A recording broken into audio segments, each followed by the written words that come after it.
Welcome to the Holistic Pathway podcast, unscripted conversations on mind, body, spirit, and entrepreneurship, a new video series podcast where we dive deep into the holistic integration of life and business. I am Tammy Coyne, your holistic alchemist, helping you change pain into possibilities and possibilities into purpose. I'm delighted for today's chat with Karen Seltz. Karen has a master's of education in counseling and supports her clients to resolve the underlying issues of anxiety, depression, anger, grief, trauma, abuse, shame, guilt, physical and emotional pain, PTSD, all more quickly and painlessly so they can live happy, peaceful, productive lives that they love. Through her total subconscious reboot framework, Karen's clients overcome limiting beliefs, release stored trauma, and permanently shift their subconscious programs so they can identify and embody their true purpose and share their gifts with the world to create the impact and income they desire. I'm so excited for today's conversation, and I hope you will enjoy it and stay tuned. We'll see you soon. All right. Hey, Karen, it's so good to see you. I'm so happy to have you on the show today. Gosh, I was thinking about it. I think we've talked about this. We actually met when we were both going through coaching certification. And I think, gosh, that's probably been 8, 9 years ago, maybe. I cannot believe it. So, how have you been doing out shining your light in the world? Oh my gosh, it's been up and down, Tammy. I swear, I coached as a hobby. My business was a hobby for many, many years. I called myself a coach, but I was so afraid of putting myself out there, of making offers, of screwing up, not doing it perfectly, that I kind of didn't do much. I revolved instead of evolved for, I don't know, maybe 5 years or so. But in the last 4 years, I'd say I've been taking more and more risks, putting myself out there, letting go of perfection, and being willing to mess it up. And in so doing, I've kind of gotten out of my own way. You know, people say that all the time, but it really takes, I think, a focus on serving other people and serving with the pain that I've been through and that I've overcome, which can then shine a light for other people like, hey, there's hope. You can solve this. You can get past all this pain and all these limitations. Yeah, 100%.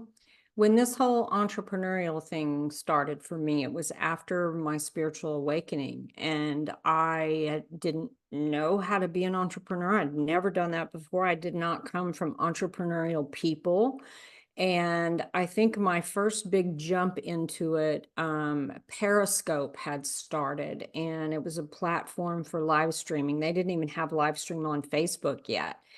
And I was coming out of the federal government and thinking I needed to be very, look a certain way, act a certain way, and all of this. And I remember my phone at that time was really not even technologically up to speed. And I was sort of piecing things together.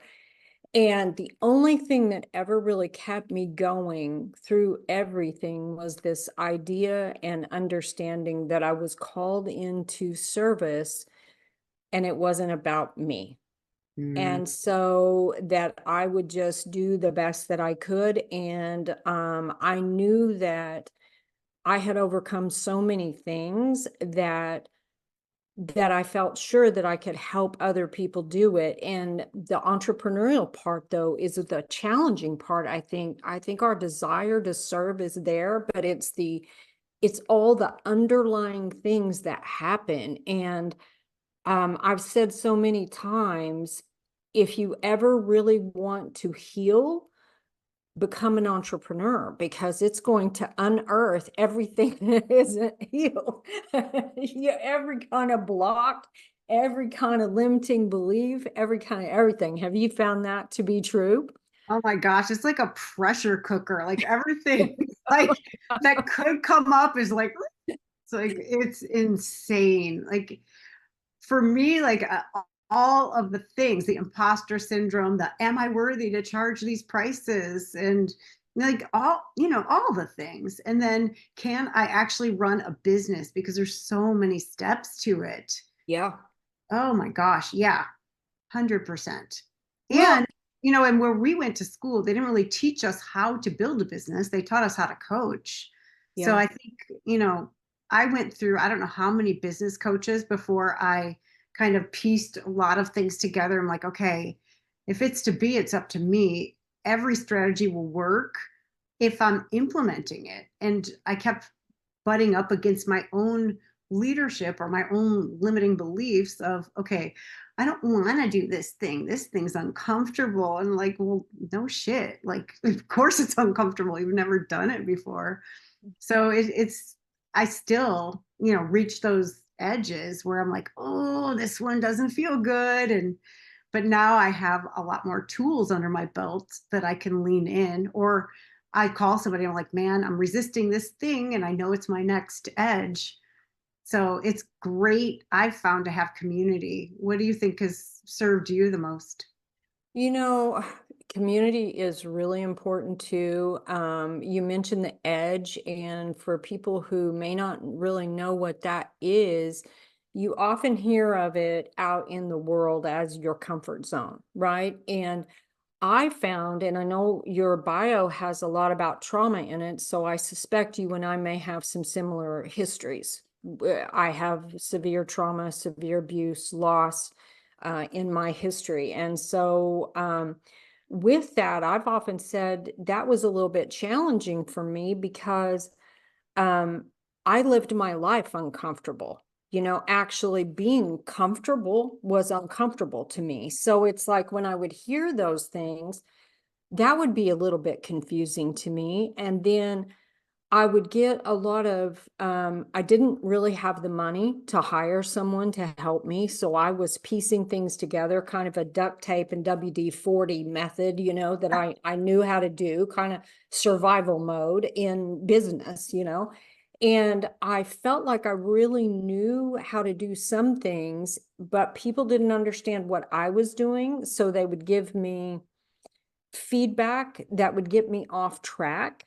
And Mhm. so, and then what I found a lot of times, there were some limiting beliefs for sure. There were some ways I was getting in my own way, but there were also just strategic things that I didn't know how to do. And so I kept looking at what am I doing wrong, when I realized at times there were actually whole pieces I was missing for the thing. And I think the thing that has probably kept me going more than anything is just my commitment to make a difference. Because there have been some really, really uncomfortable, hard things that have come up since I began this journey. And that is the only thing I think that kept me moving forward, was that desire to make that difference. Yeah, for sure. I mean, that's a huge part. I think anybody who gets into coaching, that's what their main motivator is. Their driver is, we want to make a difference. That's what our heart is saying. Yeah. And that also gets in the way of business, because coaches, if you're in coaching mode, you cannot enroll someone usually, because you make them feel so good, they think they don't need you anymore. Yeah. So it's a totally different hat to put on, like when you're marketing or when you're in sales. And one thing that I got to adjust was my relationship to sales, because, we've all been sold to, and we've all been in these sleazy conversations. And I think a lot of us, at least the people I've talked to, don't want to come across that way. Oh, And no, there, because that's not our intention at all. right. But Yeah. there's a big difference between standing for someone and not not buying into their limiting beliefs and the excuses they're throwing at you, because people will fight for their limitations. And a lot of us are sweet and loving, and we're like, oh yeah, okay, oh, when really we get to ask tough questions that make us really uncomfortable.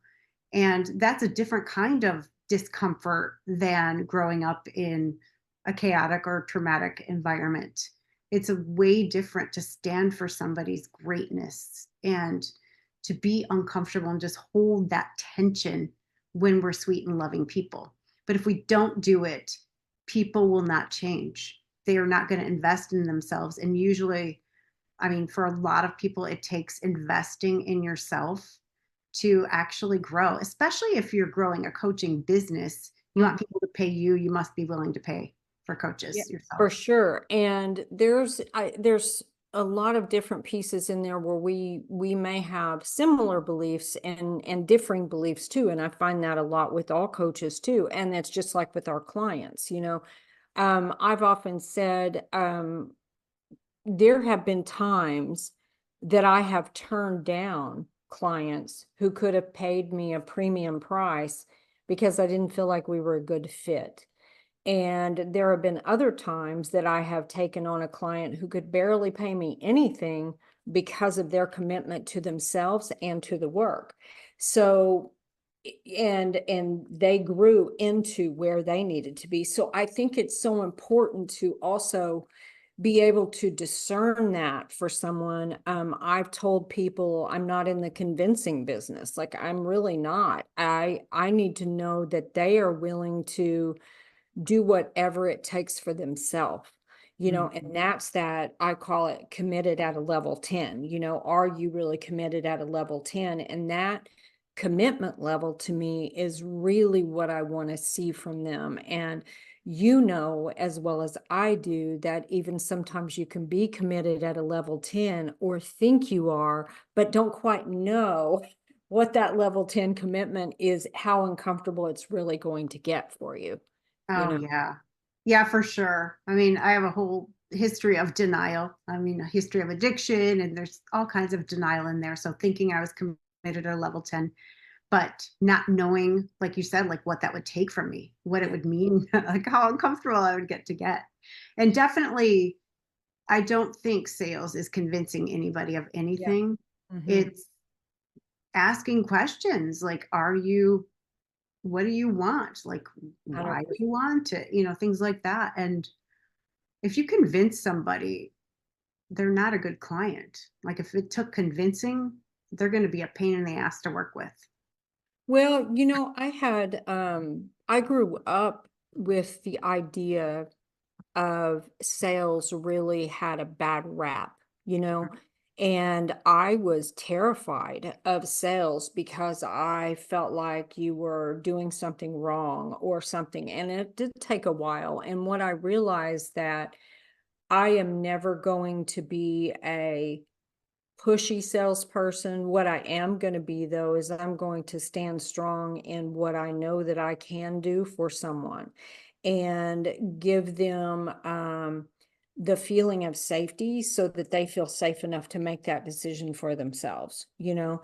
And it took a long time for me to understand that the whole world is sales. I mean, we're selling people every time we share, oh my gosh, I just went to this amazing restaurant. Have you checked it out? Or, oh my gosh, you know, this is the coolest thing. Have you seen this? Whatever. I mean, when we share something that we think is powerful that someone else might be interested in, I think that's where that's truly what sales is. And somehow there are certain industries out there that have given the impression that sales is scary and harmful and gives you something to regret and have remorse over and things like that. Right.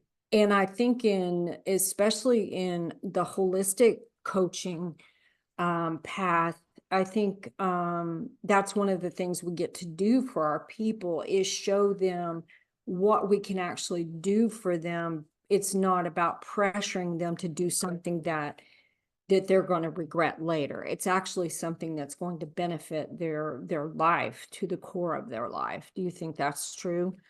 Oh, absolutely. And if that's the thing is like when I connect with somebody like a potential client and I know I am their coach. I know I can get them where they want to go quicker than anybody else, I'm willing to get uncomfortable. I'm willing to do whatever it takes to get them to a place where they're willing to make a decision, yes or no.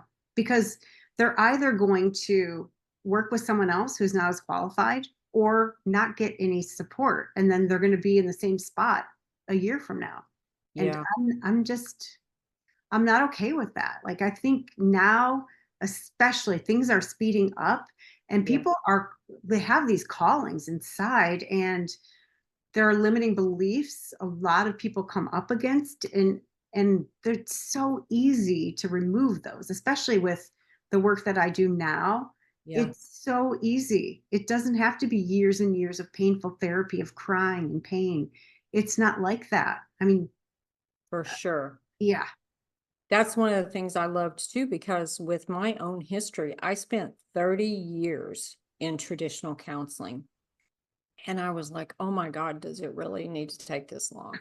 And what I loved is you have a master's of education in counseling. I have a master's of human relations in counseling. I was on the LPC track to become a licensed professional counselor and ended up, I did a 60-hour master's degree and 3 internships. And then I opted out of the supervision part and ended up rerouting and going the holistic route. And so part of that for me was um, did you ever go the route of the LPC route, or did you no, automatically went the other way? yeah, I just went to coaching.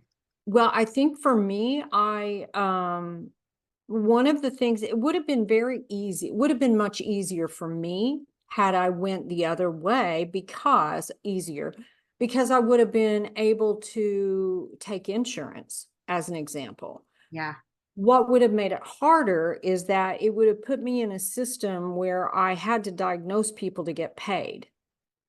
I wasn't willing to do that. It also would put me in a container, if you will, where I was going to have to get someone else's permission to work with my client mm, and share things about my client that were private.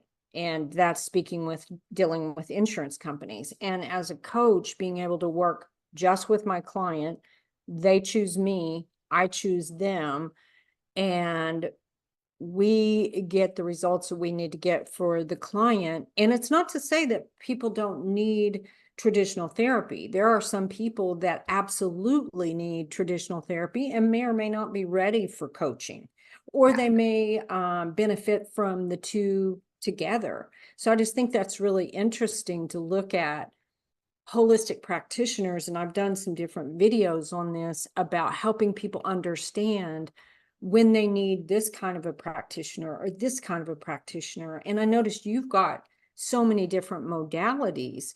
So, and we didn't really even list those, but I'm super interested to know, because we haven't even had a chance to catch up really all these years. And I'm so interested to know about some of the modalities that you've done and kind of how they work maybe to help clients, because some of the things that you've done, I haven't heard about.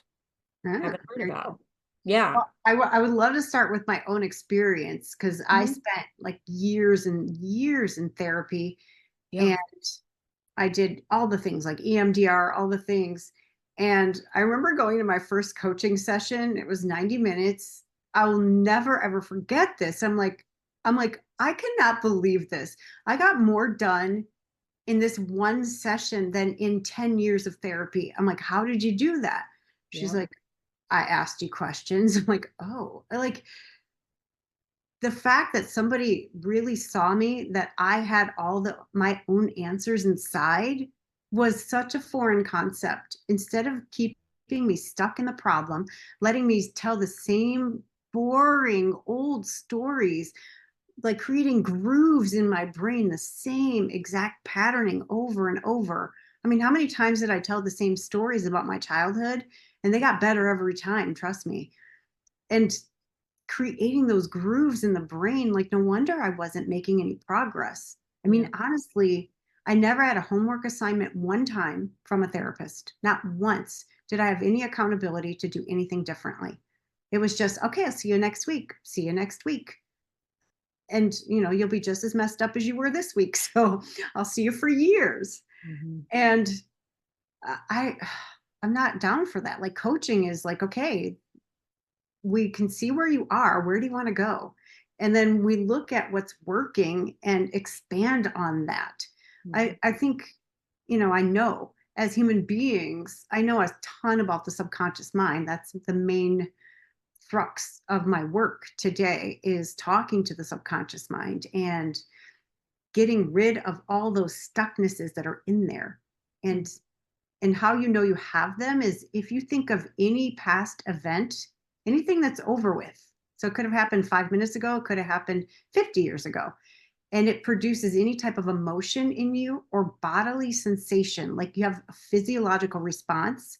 That event has not been processed. And Yeah. that's the stuff that I clean up. So if you think about the time in third grade when you were giving a presentation and something happened and everyone laughed, and you feel anything, embarrassment, sadness, anger, or your heart races, your palms sweat, that event has not been processed and it is still running in your subconscious mind underneath your level of awareness, taking your precious, precious energy away from repairing your body, maintaining your body, away from creativity, focus, your brilliance, your spiritual connection, your humor, your bliss. And that stuff is easy. It's so easy to process. Yeah. And essentially, like one of the main things that I do in my work is I deliver the good news to the subconscious mind that these events are over. And the purpose, I know I'm monologuing here, but I get really passionate about this.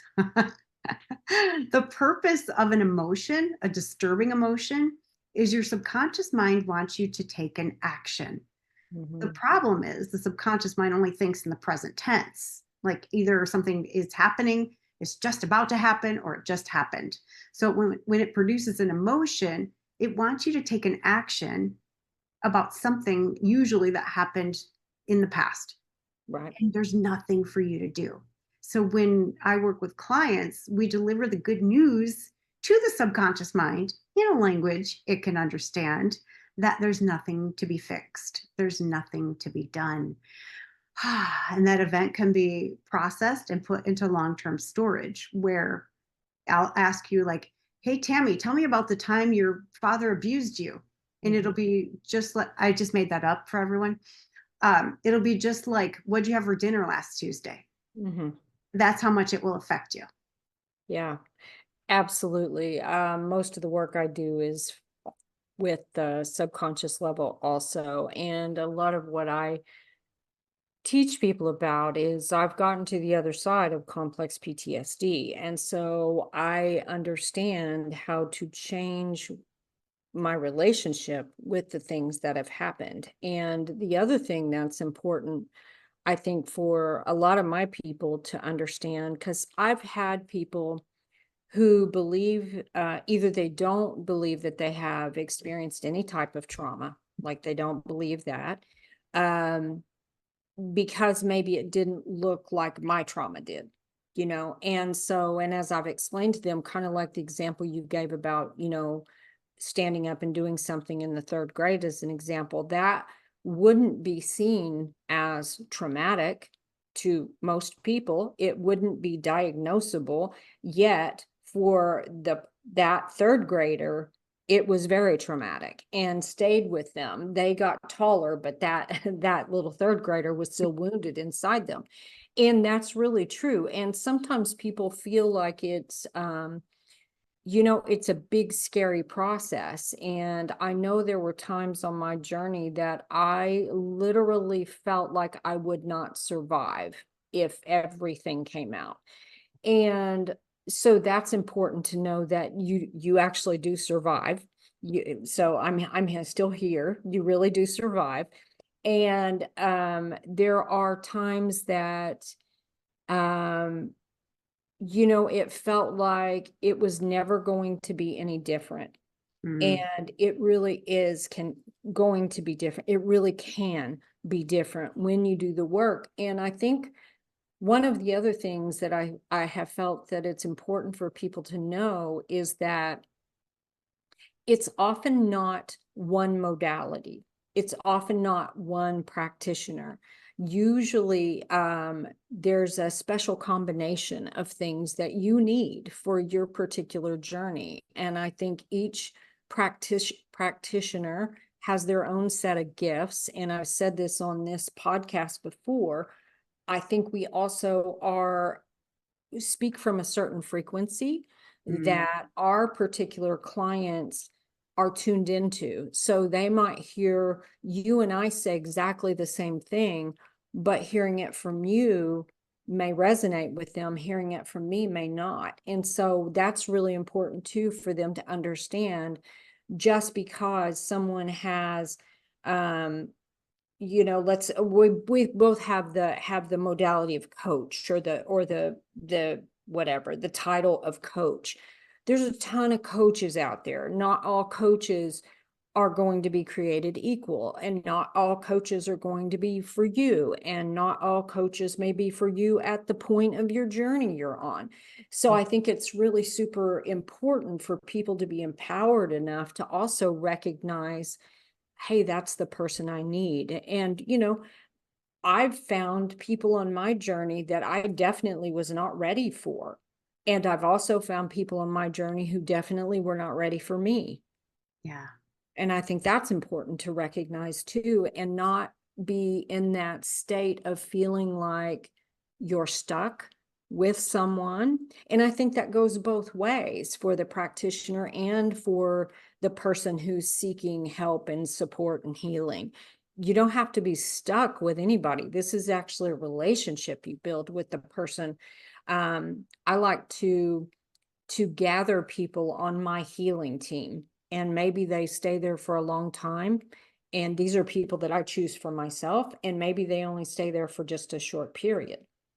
What do you think of that? How do you feel about that? Yeah, I think like for me, I look for people that have something that I want that I haven't mastered yet. Like maybe it's a way of being, maybe, like I have a history of addiction, I have a history of depression, um, low self esteem, self hatred, like you name it, trauma, narcissistic abuse, like all those things. And I've overcome those to the point where I'm happy. I would say like 93% of the time. That's amazing. and And, you know, releasing the effect that trauma had on me enabled me to go back. Literally, I was sober for 3 years and I went to a 12-step meeting and I'm like, hi, I'm Karen. I'm like, no, I'm not. It's like was completely gone from my identity. Yeah. And like you were talking about, a lot of people say, oh, I don't have that much trauma. I didn't think I did. I mean, I had like physical abuse, but so did everybody. Yeah. Everyone I mean, everybody spanked their kids, in my generation. So, I mean, there was a lot of that stuff, but where I grew up, I didn't feel safe anywhere. I mean, I really didn't. Like one time when I was 3 years old, I was asleep in my bed and I was awoken by a spanking. Mhm. And I didn't think that was big T. But, now looking back, I'm like, yeah, that created a lack of safety. Like I didn't feel even safe to sleep in my own bed.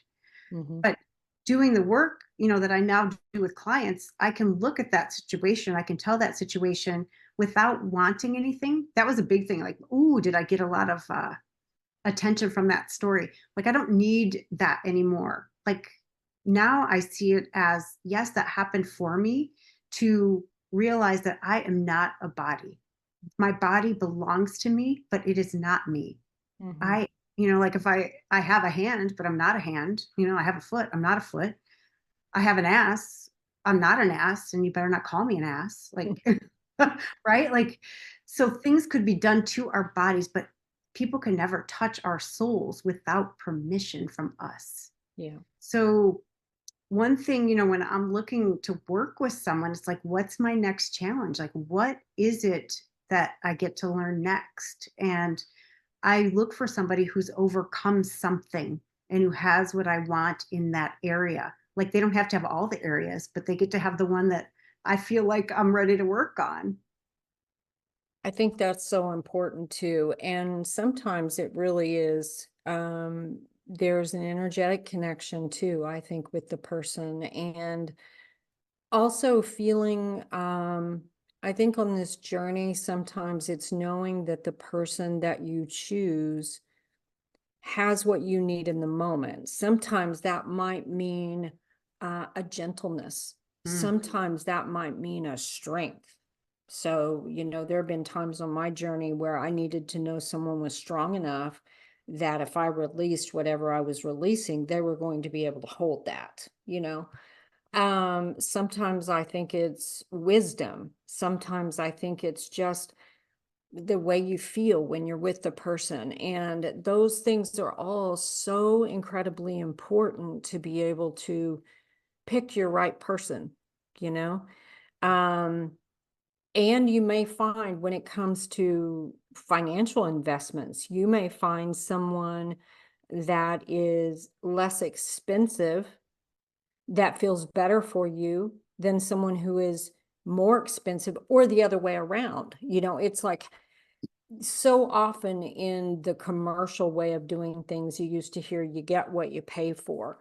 Um, I'm not always sure that's correct. I have paid a lot of money for things and gotten nothing. It's like a facade, right? And yet I've paid minimal money for things and gotten incredible results. So I don't think those across the board statements are always true. I think it really is important to make your decisions on who you choose to work with based on several factors, and cost being maybe one, but definitely not the only one.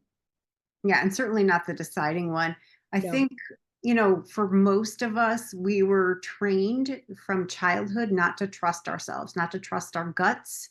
Like, give Aunt Millie a hug. I'm like, no, I don't want to. Like, say you're sorry, but I'm not sorry. Like, we're not taught to honor our own inner guidance. And that's one thing that I teach everybody is you get to be responsible for your own decisions and you get to start listening. So we go back and we look at, like, say they're working on a relationship. Were there signs, like if this relationship, the last one was bad, when was the first sign that you got that this was not in alignment? And almost every time people will say on the first date or before the first date. I'm like, uh-huh. And what are you learning from that? What are you taking forward? Because it's going to keep coming up. The lessons are there for us. I just had a conversation with one of my friends who's a coach, and well, she does lots of things, but she also coaches. And we were talking about this relationship thing. I said, I'm like the boulder person. I said, that analogy, like, when your soul's ready to learn a lesson, God or source first throws a pebble, and if you don't get the lesson, then God throws a rock, and if you don't get the lesson, you get the boulder. And I'm like, that has been my trajectory. Like, I was a slow learner. I probably still am, if I'm being honest. Like, it takes like the really big loud lessons for me to say, oh, okay. I could make a different choice and actually lean into this, be uncomfortable, and learn the freaking lesson. Or like, what's coming next? Like the anvil? I mean, I don't know what's bigger than a boulder, a house dropped on my head, like the Wizard of Oz. I Yeah, mean, that's exactly what came to my mind when you did that. Yep, yeah. I used to, yeah, in my previous life, I used to say it sometimes would take a frying pan upside the head before I would actually get a clue. Luckily, I don't think it takes that for me to get it anymore, but yeah, I have, many houses have fallen on me for sure. are you saying you're a witch? No, but it took me a lot to figure it out. Yeah. Sometimes I could have avoided a whole lot of pain if I had you know, just gotten the lesson a little bit sooner. Yeah, and that's, one of the things I love sharing with people is you couldn't have done it any differently or you would have. And there is scientific proof to that, Yeah. which takes me a little while to get to, so I'm not going to go over it here, but literally, if you were me, for example, Tammy, cell for cell, every single experience was exactly the same, you would make choices exactly as I had. You would have made exactly the same choices and vice versa. Yeah. Like you would have had, you would have done it exactly the same way. So why am I over here shaming myself over anything? Mm. Anybody who was exactly me would have done exactly what I did. And the same for anybody listening. Like you could not have made your choices any differently. Yeah. It's impossible. You can now, you can make your future choices differently.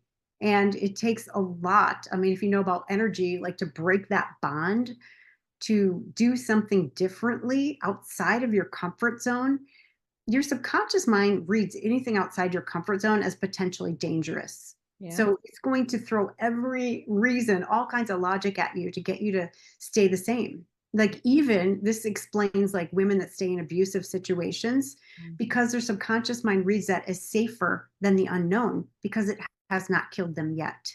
Yep. Now, that having been said, like anything you've gone out of your way to avoid, the subconscious mind reads as potentially fatal. Otherwise, why would you have wasted or gone to such great lengths to avoid it? Yeah. So it will throw everything at you if you've avoided something to get you to not do it.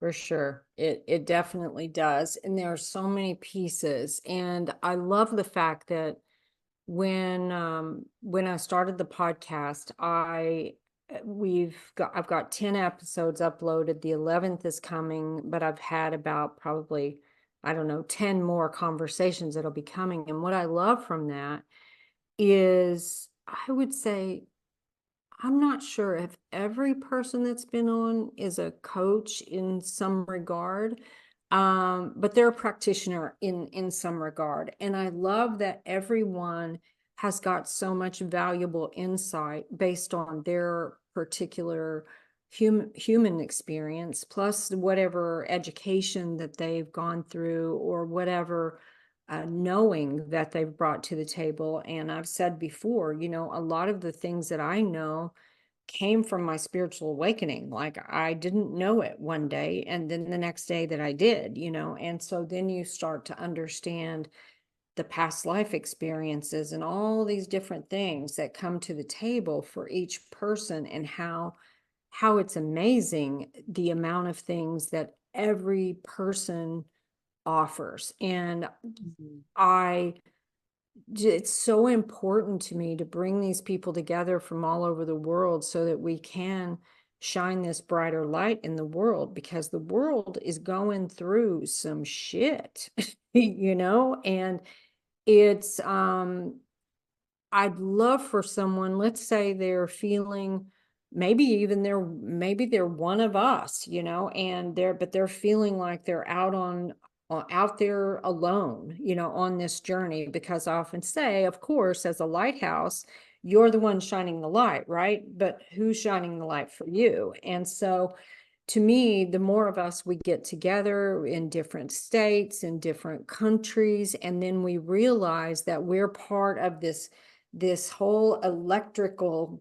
lighthouse system, is the way I envisioned it in my mind. And that we know that not only are we there for the people, but we're also there for each other. And I love that so much. That's at least the intention and the vision for what I'm trying to do here. And just really getting a good feel for everyone and how they're showing up and what are their people looking for, and how did they go from where they were to get here, so in thinking about just like your journey, what do you think was and there's usually way more than one, but do you think there was just like this moment where you were just like, okay, I I I can't do this anymore. There's got to be something more than what I'm doing. And then made that switch to go like toward holistic healing for yourself. Like, do you know when that happened for you? Yeah, there was definitely a pivotal moment. So my addiction was actually sex. And I remember coming home one night after meeting some guy, um, and just I left my little children home alone, um, like stuff that is just mortifying to think about now.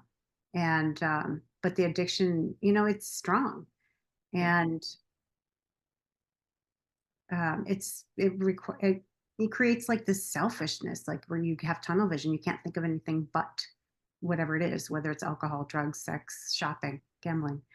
But I caught a glimpse of myself in the mirror, and I just was enraged at this, what I saw looking back at me. I just started screaming at myself, like, what the F are you doing to yourself? Like, and I was like, just screaming, I hate you, I hate you, I hate you. And I just dropped to my knees and I was sobbing and I'm like, please help me. And at that time in my life, like before that, before I became like really strong in my addiction, I was religious. And then when I started acting out, I'm like, there's no God that could love this version of me. No, I'm not lovable. And so I became like an atheist and I just dropped to my knees. And I remember just like crying out, like, God, please help me. I can't do this anymore.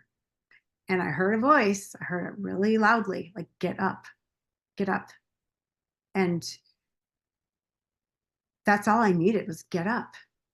And in that voice, it was like, you're worthy, and that's it, you're done. And that was it. That was the very last time I acted out. And that was, well, my anniversary date's coming up like 9 years ago.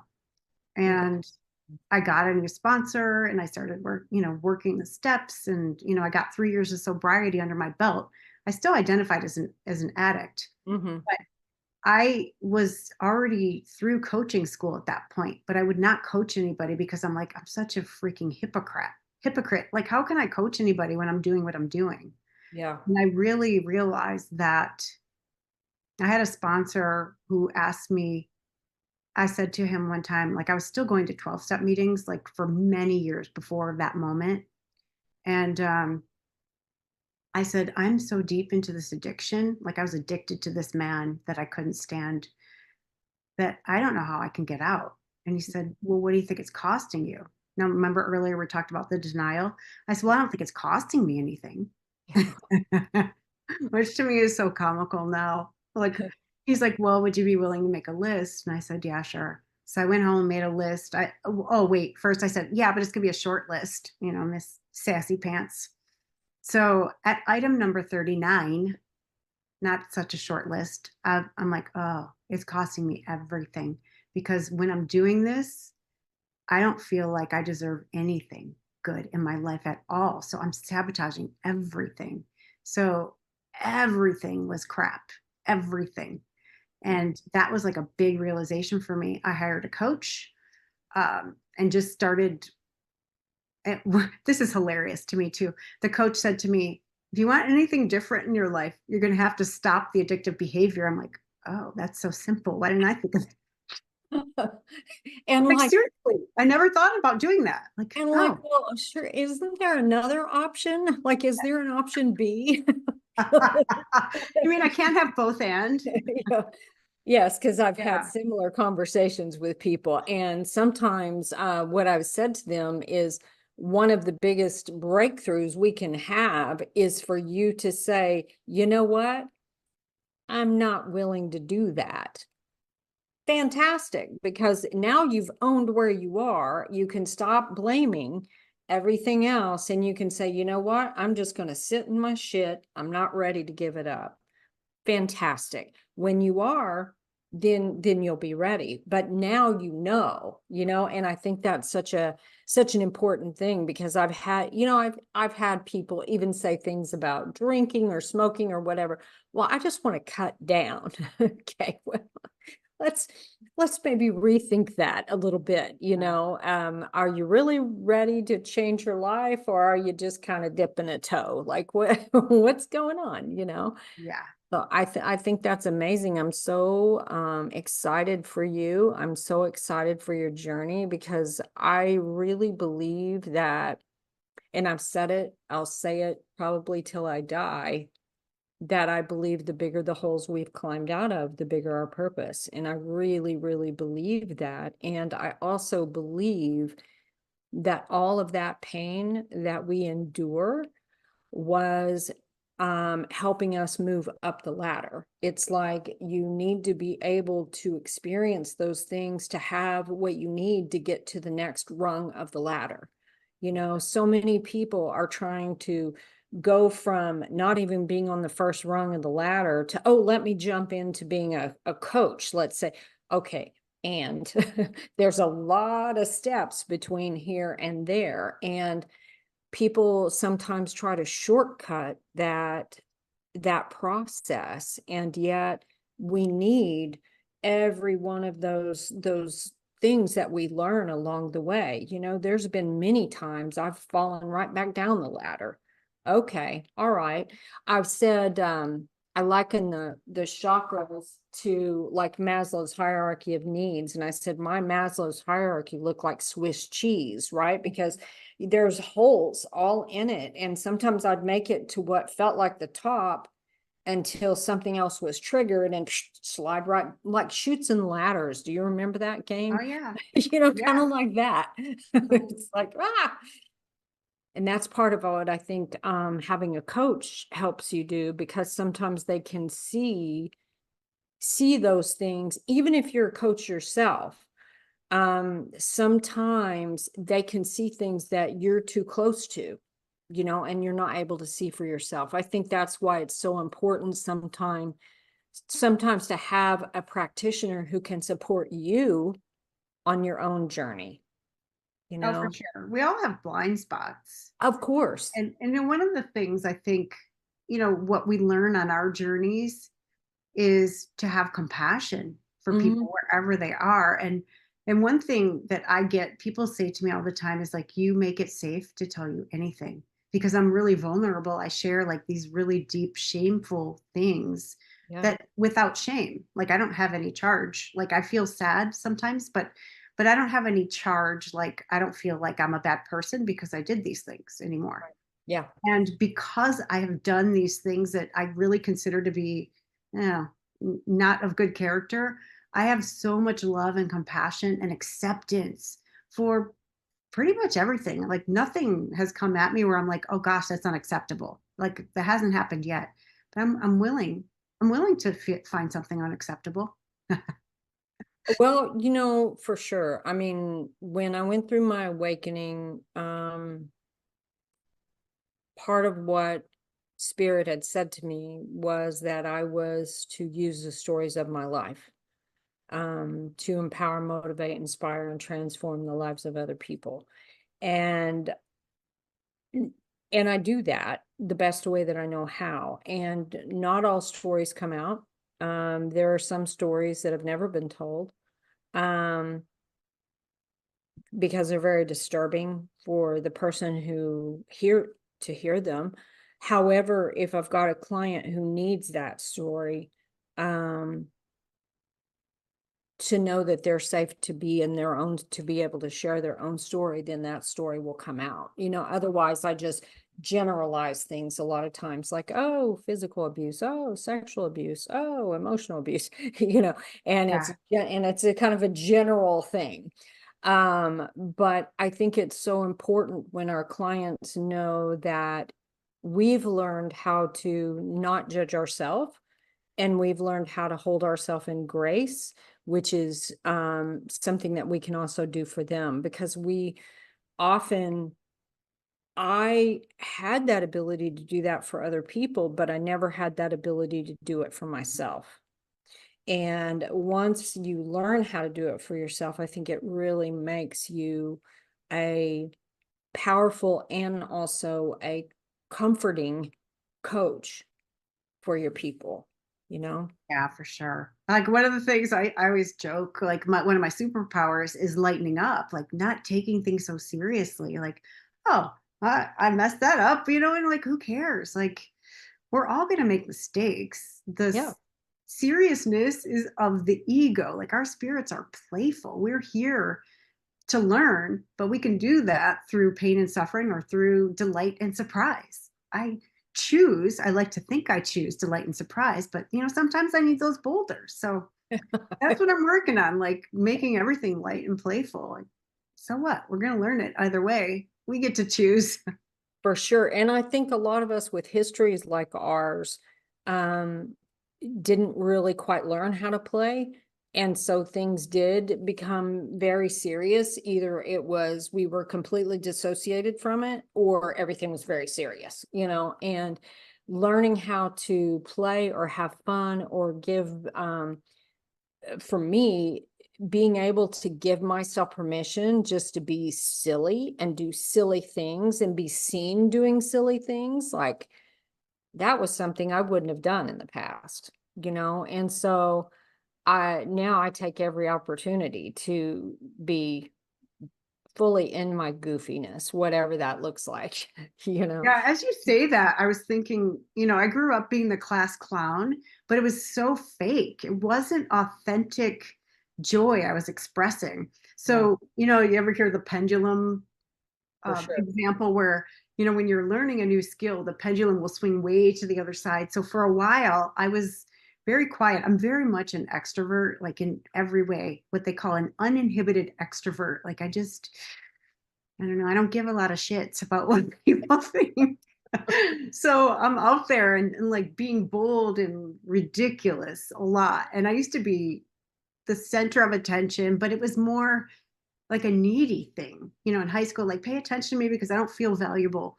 But now it's more like I went to where I was like quiet and observant for a while, and that didn't feel good. And then it just came like my spirit wants to express joy and however that wants to come out. So if I'm in a yoga class and I go to a very serious studio and there's a music class and I feel like singing, I'm going to sing. If I feel like making a happy baby sound, I'm going to make the happy baby sound. So I don't censor myself. Like I'm very free with my expression, my fifth chakra. And I believe, I'm very good at guiding other people to use their voice. I taught video for a long time, like how to speak authentically on video. Healers, that's the fifth chakra that comes out the hands. It's Yeah. all self-expression, and I freaking love it. I love that. Thank you so much for sharing that. Yeah, I'm definitely an introvert, and it took me a great deal of time to be able to um, fully embrace the parts of me. I still recharge by myself, but I can, because people a lot of time think extroverts are, um, bold and loud and all this. And that's not necessarily true. That's how they fill up, with being out in a crowd or being, whatever. Where I've found as I've gotten more tuned into myself, there are very distinct parts of my personality. And sometimes I can be fueled by a crowd. Um, but that's not all the time. Mostly I can be fueled when I'm alone, or in quiet circumstances.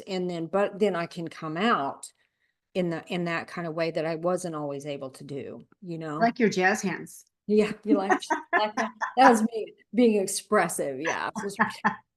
So so Yeah, yeah. it's interesting. It's an interesting balance. I think I need a lot of alone time now to recharge and really do my work and to connect spiritually. And that's part of my practice too. Before I speak, before I coach anyone, I just sit and put my hands on my heart and I pray, like, get me out of the way and speak through me. And I remember when I first started coaching, this is so funny. I'm really auditory, so I hear guidance. And I was coaching someone and I heard this, I don't remember what it was, but I heard this guidance and I'm like, I can't say that. She's going to fire me, because really like it seems so harsh to me. So I'm kind of arguing with God and I'm like, okay. So then people kept getting really mediocre results. I'm like, okay, well, this isn't working. I'm like, okay, I'll say the thing, I'll say it. And I remember the first time it was like watching like a slow motion reel, and the woman kind of like she kind of went backward like she had been hit by a bullet or a punch in the stomach. And I was just like, I can't even imagine my face because I'm not good at poker. I was probably like, oh, like mouth agape, like just watching. But then it was like, I'm not even visual, but it was like this crack, like up her facade, and she just broke. It broke, like the mask she was wearing, all the armor that was on her just fell off. And she just started crying and she's like, how did you know that? I'm like, I didn't. And I thought she was going to be offended and she was relieved that she didn't have to hold the mask up anymore. I'm like, okay. All right. So I'm getting this thing like, okay, when I get the guidance, I get to follow it. But it took me analyzing my results or the results people were not getting with me and saying, okay, well, this isn't working. I might as well say the thing because, if they fire me, I deserve it because I suck as a coach anyway. But, like it's never backfired. The things that sound so harsh to me sometimes, people take them in because they're not coming from me. They're coming from higher source guidance, God. And they And make I profound changes. and I think you made a great point because for a person like you described, I know people because I've been that person. And to know that someone actually sees you and know that somebody is strong enough to ask you such a question, then you feel safe enough to be able to let the armor go, Yeah. And what a because, relief because it's oh my heavy. God, yeah, It's heavy and it's costly to carry that. Ah, it that was is. me too. We 100%. were talking briefly about counselors, and I had one counselor that came to mind when you were talking, and he he was in training actually, and he had all kinds of ways. I was something else when I was his client, and not in a good way. And he used to come up with all sorts of crazy things for me to do that would totally piss me off. And he actually got so angry with me one time, he threw his books down in the floor and walked out. And I was like, oh shit, what did I do? He came back. But that's we really um we really sort of pushed each other, you know what I mean? Because like I said, he was in training and they actually wanted to film me for educational purposes. Anyway, different story. Yeah. So so it's great when we know, because I knew he knew things that were going to help me. And it was different than the see you next week. And it was different than how was your week? Like he was going to push me. And he did. And probably my biggest breakthroughs in traditional counseling came from him. Yeah. And so that's pretty amazing. I cannot believe, I think we're already coming up on the end of our time together. So Yeah. it goes so fast. It's so much fun. So if you were to have anything, do you have any kind of final thoughts or final words you'd like to share with people watching or anything? You don't have to. It's Yeah. just if Well, something. I think the main thing is if something is within you, if there's a desire within you, it is meant for you. And you have all the resources within you to create it. Now, does that mean you don't need other support? No, of course not. But I think when you're open to that, when you start to look at life as for you, every event is for you, and start to go into inquiry, okay, I'll play with it. Like, how is this for me? You really will find the answers you're looking for. And from that place, you get to be the creator rather than the victim. And you have so much more power over what you experience and what you call into your field. And then you can really serve the world in the way that only you are meant to. So there is hope. Like, do the thing Yeah. because only you can fulfill your purpose the way that you can. Nobody else can. I love it. Thank you so much, Karen.